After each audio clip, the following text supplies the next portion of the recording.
Hello, everybody. You are joining me on a Wednesday. It's one of those kind of weird spring days where it's sort of really chilly, but the sun's shining, but it's also a bit grey and overcast, and it's been raining on and off all day. So it's a bit of a weird one. I'd sort of planned that I would spend today in the garden, but I took the dogs out and the weather was horrible. I feel like I chose the exact wrong moment to leave the house because it was just raining, freezing water diagonally into my eyeballs, basically. And then, of course, we got back, and within about 5 minutes of arriving back, the sun was shining again.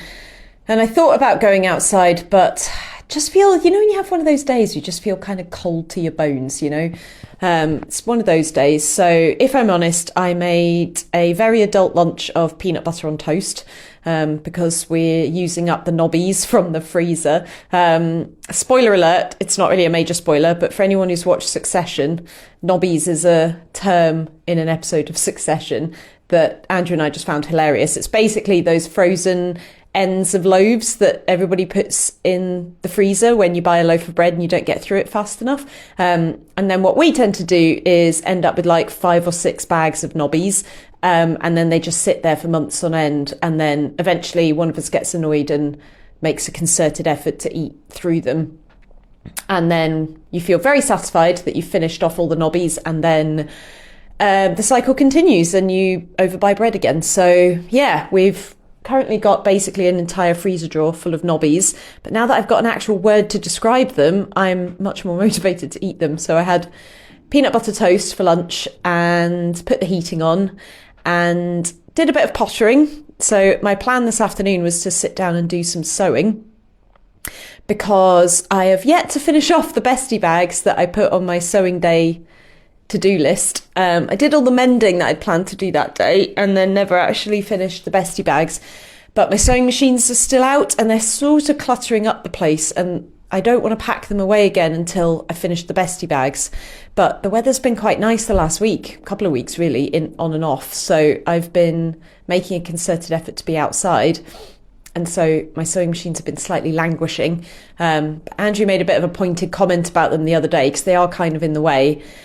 And I slightly huffily was like, well, I can't put them away until I finish these bags, kind of thing. And then in my head was like, I just need to get on and do them and stop talking about it. So I thought this afternoon would be the perfect time to do it, because the weather's a bit rubbish. I don't really want to be outside. Or at least I want to be outside, but the weather's a bit rubbish. So yeah, it's a good opportunity to get some sewing done. But in true Amy Dice fashion, and I'm sure lots of us listening can relate to this, it's now, like 3 p.m, and I'm only just getting going, because in my mind I was like, well, I can't start sewing until I've done insert giant chore list here. So done laundry, I've done washing up, I've put laundry away, cleared the dining room table of the clutter that accumulated, cleared the hall table of clutter that accumulated, cleared the coffee table of clutter that had accumulated. Like, there's only 2 of us, and yet we seem to generate a lot of clutter. And I feel like I'm pretty on it with keeping on top of clutter. I hate clutter. I hate, as my dad used to call them, L-pips, little piggy piles. And yeah, I hate little piles of paperwork and like slightly broken headphones that are still functioning but aren't really functioning that well, but not badly enough that you would want to throw them away, but you don't really know what to do with them. And like pens and bits of paper that have drawings on them where you're like, is this important? Can I keep this? Or is it something, do I need to keep this? Or is this something that can go in the recycle bin? So at least 3 times a week, I have an hour or 2 of sort of pottering around the house, kind of cleaning, tidying, putting away, sorting, organising. And don't get me wrong, like we're pretty good at I'm pretty good at keeping on top of it. And I think the pair of us are pretty good at not letting that stuff get too bad.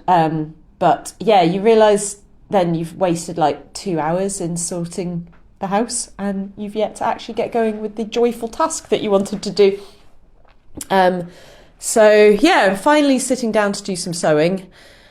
To record this podcast and then do some sewing. And my aim is potentially, I don't know if this is a bit of a stretch goal, but I would quite like to finish both of these bestie bags this afternoon, because I've got the top stitching for the base of the bag to do, and then I think it's just the strap after that, so should be able to bash them out fairly quickly. And if you recall, these are the bags that were meant as leaving gifts for friends in my last job, which I left last June, and it's getting to the point now where I'd be better off just abandoning the task, you know? Like, it's not like my friends were expecting a present. It was supposed to be a bit of a sort of surprise gift. But I've got far enough into it now where it's like, well, I don't really want to just give up on it because I've got no other use for these bags, you know? Like, it's not... I've already got a bestie bag, so I don't really need another one. Don't really have anyone else in my life right now that I could gift a bestie bag to. So I'd rather just plough on and finish them and just send them as a sort of random surprise gift that these people are definitely not expecting. But it's annoying because it's like halting my ability to move on with other things on my sewing to-do list. Because my next thing I'd like to do, I think I've talked about already, is cut out a pair of jeans. And I'd like to start thinking about a wearable toile for the Darcy coat by Modern Sewing Company. But I don't want to crack on with either of those until I've got these bestie bags. I was about to swear there, but technically my podcast is expletive free. But got these bestie bags off the schedule. So yeah, I'm going to crack on with them this afternoon. And then I wanted to give a wee update on knitting as well. So I can't remember if I've mentioned this here, but I'm currently knitting the Petite Knit Barbara balaclava, which is a little bit of a style departure for me. I've kind of had a balaclava on my knitting wish list for a while now, since my bestie Victoria bought me I was about to say a copy of Pom Pom, but I don't think it is Pom Pom. It's one of these like nice knitting magazines that's sort of little and has really nice quality matte paper rather than glossy paper. And they're sort of generally done around a theme. And this one was sort of the outdoors and campfire sort of themed. So there was a pattern for like a pair of gloves, a pair of socks, a jumper. There was a couple of jumpers actually. One of the jumpers I was quite interested in knitting, but also a balaclava. And I really loved the idea of a balaclava because obviously I live in a country where it's quite often chilly and or damp throughout the whole year really. So I feel like a balaclava is something I would get a decent amount of use out of throughout the year. It's a very practical piece of clothing as well. Obviously keeps your neck warm and your head warm. So rather than having to have two items of clothing, like a snood or a scarf and a hat, you can kind of combine them in one. But if I'm honest, I've sort of hesitated because it's a bit of a style departure. Like you don't really see people wearing balaclavas, or at least I don't up here in Inverness. It's probably different for people who live in more cosmopolitan urban centres like London or whatever. But yeah, I don't really see people wearing balaclavas that often, other than like Deliveroo drivers on scooters and mopeds and things. Or where I work is right next door to a milkshake shop, and between the hours of about 4 and 7, there's a lot of tween-age boys who hang around.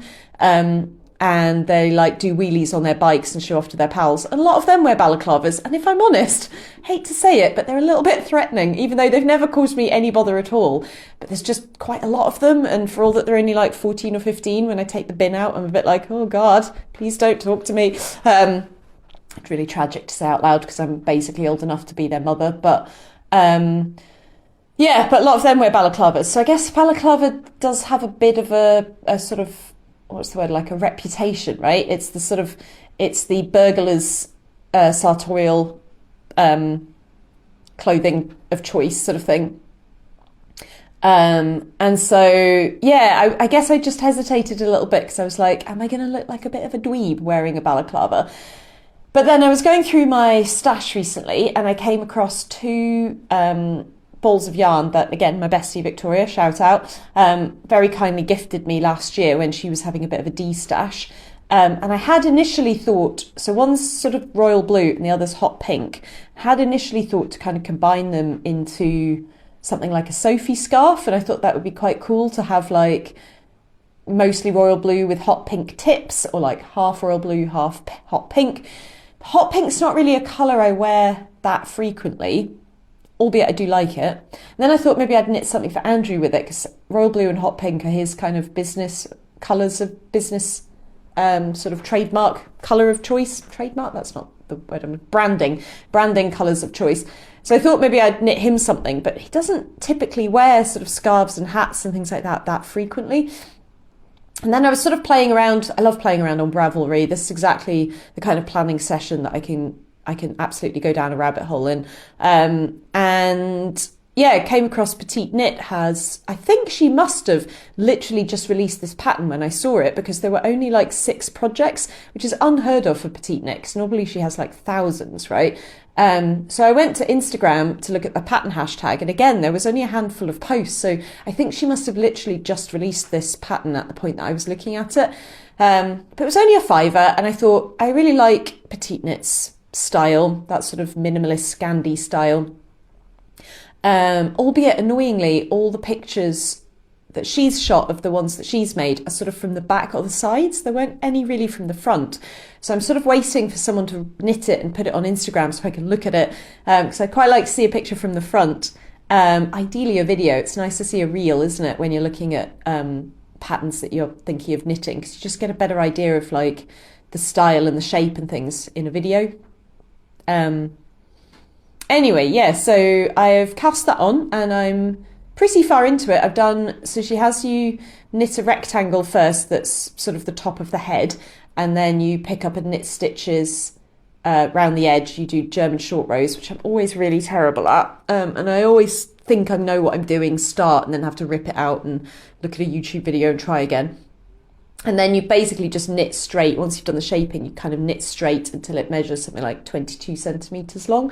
So that's the section I'm in at the moment, which is quite nice because it's just like stockinette. It's nice, relaxing evening knitting. And then I think when you get it long enough, you must have to join it and knit in the round, I'm guessing. I haven't actually, what's the word? I haven't actually read that far ahead in the pattern yet.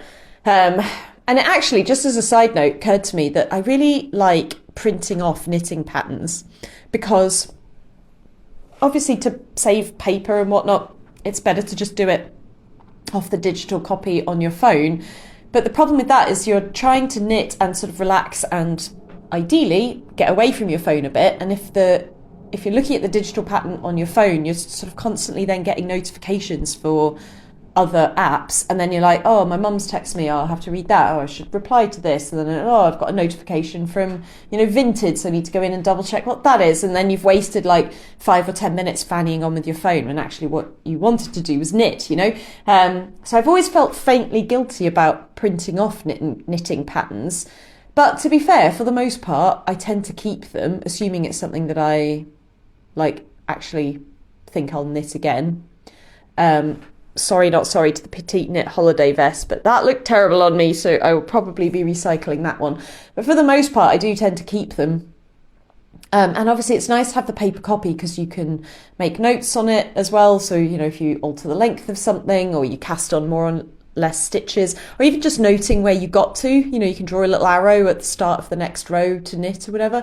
Whereas you can't do any of that on the digital version. But yeah, I think I've realised my main issue with the digital version is just having to then look at your phone. And often when I'm knitting, I'm trying really hard not to look at my phone because I'm trying to relax. So yeah, I'm excited to see how that is going to turn out. I am a little bit trepidatious, is that a word? That it might end up being a style that I don't really wear, which would be a shame because the yarn is very nice. But it is also a colour that my mum would wear. So I'm kind of thinking if I don't end up wearing it, my mum might, because my mum really does feel the cold. And I'm actually thinking hot pink isn't really my mum's colour, but I've got some pale pink mohair, which I'm holding double. I'm holding the blue double with mohair. And it is knitting up a really nice, light, warm, fuzzy fabric that I think will be super toasty to wear. So I was thinking if it ends up being a style that I think I will wear, and I think my mum might, then I might knit a second one in the pink and gift that to her, because I think she would get some joy out of a balaclava.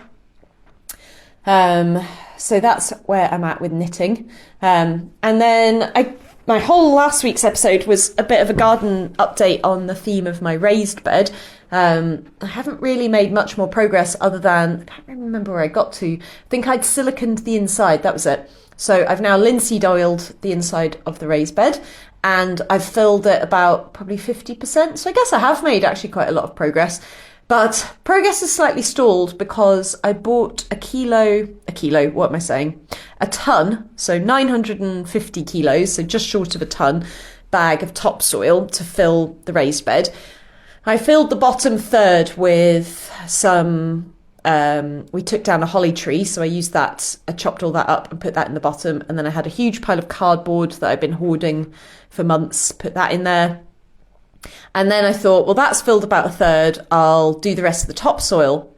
Actual lol, clearly I cannot judge, cubic meters, because I've used probably at least 50% of the soil and it's only filled it to maybe just over halfway, maybe 2/3.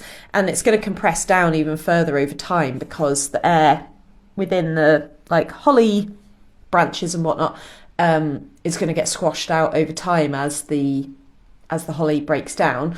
So I kind of foolishly thought that 1 ton bag would fill it, and then over time, as in over the next 6 months or over the next year, I would need to top it up as it settled out by an inch or two at a time. But I could do that with bags of compost from Tesco or whatever. I'm kind of now thinking I'm going to need at least 1 more ton bag, possibly 2. So the cost of this project is somewhat racking up because the wood itself was 250 odd quid, I think, 270 maybe. And then linseed oil was, I think, about 15 quid. Silicon sealant was 12 quid. Ton bag of topsoil was 130 quid. So yeah, it's kind of getting to the point where it's getting slightly ridiculous, but it's also getting to the point where I'm too far in now, I can't back out. So, and I'm also kind of reassuring myself with once I've set this up once, that's going to be it for hopefully at least 5, if not 10 years. The reason I took the time and bothered to do stuff like the silicon sealant and the linseed oil was because it's supposed to make the wood last twice as long as it would without that treatment.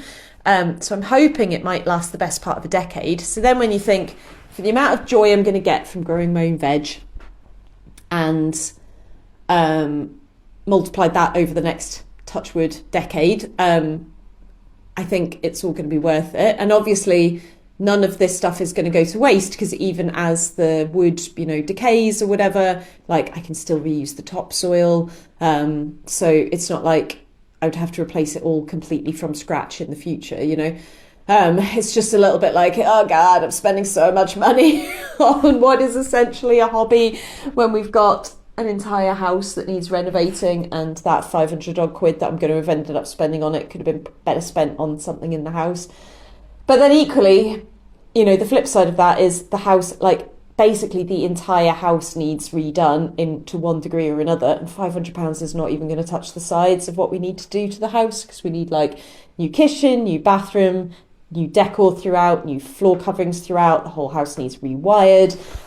There's 20 grand's worth of groundworks that needs done for in the garden for a retaining wall and all that kind of stuff. So yeah, you're when you put it in perspective, £500 is not a huge amount of money, and it's bringing me a lot of joy at the moment. But yes, I'm just feeling a little bit guilty about the amount of money I'm spending on something that ultimately is not really an essential. It's more of a nice to have. But it's tricky because it's this time of year that you want to be planting plants, sowing seeds, kind of getting into that stuff. And I can't do that until I've got the raised bed. I guess this is a classic Amy Dice where it's the raised bed project probably didn't need to be quite as epic as I've made it. But my logic was it needs to be tall to avoid the dogs trampling through it, to save my knees and my back in time when I'm weeding and planting and things like that. So yeah, I'm hoping this is a big upfront cost that over the years is going to cost me very little to maintain. So fingers crossed. But I don't really have a huge amount more to say, so I might just leave it here rather than kind of ramble away. But yeah, it was a little sewing update, a little knitting update, a little garden update. On the garden front, actually, I'm just sitting looking out of my front garden, and the birds are loving the bird feeder. So while I've been sitting here, there's been robin, blue tits, coal tits. There's a pair of blackbirds, so male and female blackbird. The female blackbird is currently pulling stuff out of the ground amongst my bulbs. Be careful, woman. The dogs ran through the bulbs the other day and trashed at least 3 crocuses, which I was very sad about. But I'm pretty certain the blackbirds might be nesting nearby, and possibly some coal tits as well, because I keep seeing a pair of coal tits going in and out of this giant fir tree that's technically on our neighbour's side, but is right on our boundary. So that would be really nice if there were coal tits nesting within view of our window. You could watch them coming and going. And the blackbirds especially, they love the moss. So our front garden grass is absolutely full of moss, which I actually really like because it's good for like wildlife and beetles and bugs and things like that. And you can tell the birds love it because the female blackbird especially quite often wanders around and like rifles through the moss, like picks up bits and chucks it around. And I'm pretty certain she's looking for worms and beetly bugs and whatnot. So yeah, I'm not doing anything about the moss. I like it. And I've got loads of bulbs coming up, which is very exciting. So the previous owner, George, he must have planted loads of bulbs because I've got a big clump of snowdrops near the front door, which is lovely. I've very much enjoyed them. And in the back garden, I've got loads of daffodils, which again, lovely. Very excited for them to all start flowering. There's enough that I could probably cut some and bring them inside as well, which is really nice. And then I planted a bunch of bulbs within the view of our dining room window so that I could see them, which is literally what I'm looking at right now. So I've got some miniature irises, which are really pretty. I'm definitely going to plant them again next year. And they've done really well. I've got 1, 2, 3, 4, 5, 6, 7, I think I can see. Bunch of crocuses, which, yeah, the dog's slightly trashed, but there are still some clinging on. There's a single narcissi, which is right in view of the dining room window, so he's doing the work of the gods. And there were 2 snowdrops, although they've kind of gone over now, but I'm glad that they're there and I got to appreciate them. So, yeah, I think that'll be really nice. I'm hoping I'm going to add more bulbs basically every year so that they'll get more and more over time. And then obviously the aim is they naturalise. But Andrew and I have been talking about, I really want to have a pond in both the front and back garden. And Andrew's not overly keen on this concept, but is willing to compromise if it's more of a sort of modern water feature type pond. So I'm currently sort of researching ways that I could make. I'm thinking like a concrete trough, so it's the sort of smooth polished concrete, sort of sharp lines and angles. So that would kind of meet Andrew's brief of it needing to be quite modern and minimalist. But then I could plant it up with like lilies and pond plants and whatnot, and then that would attract things like dragonflies. The only downside is it would obviously be raised up off the ground, and I would quite like it to be something that I could potentially get like newts or frogs in time. So I don't know how that would work. The one in the back garden I think will definitely be raised up, so it'll be more like a water feature with probably some kind of waterfall or fountain. So I'm researching how to build that. But the one in the the front garden, which is more of the sort of nature, biodiversity, kind of wilderness part of the garden, I'm wondering if I make that lower, so it's maybe only a couple of inches off the ground, and then I could maybe build up the land on one side of it, so it's sort of almost like set into the ground. So you'd maybe have 2 or even 3 sides that would be proud of the ground, and then one side where there'd be rocks or stones or something that would build up so that animals could get in and out of it, because obviously the downside of having it as like almost a trough is you're less likely to get things like frog spawn. But if it is got a water feature in it, like a fountain or a waterfall, then the downside of frog spawn is that the tadpoles can get all snarled up in your water feature. So yeah, so I'm kind of thinking about that one. That's no time soon, and that might be the kind of project where I sort of invite my dad to stay for the weekend to build some concrete planters, because I feel like he would have the technical skill with the concrete, and then I'd maybe have the creative skill building a mould or whatever out of wood. So yeah, I'm going to percolate on that one for a little bit. But I think I will love you and leave you at this point. Keep it relatively short.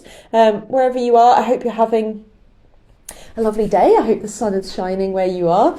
There was a tiny patch of blue sky just coming through, which is nice.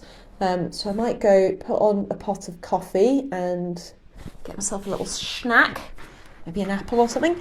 And then, yeah, I'm going to spend a couple of hours sewing. So I'll let you know in a future blog or podcast how I get on with my bestie bags.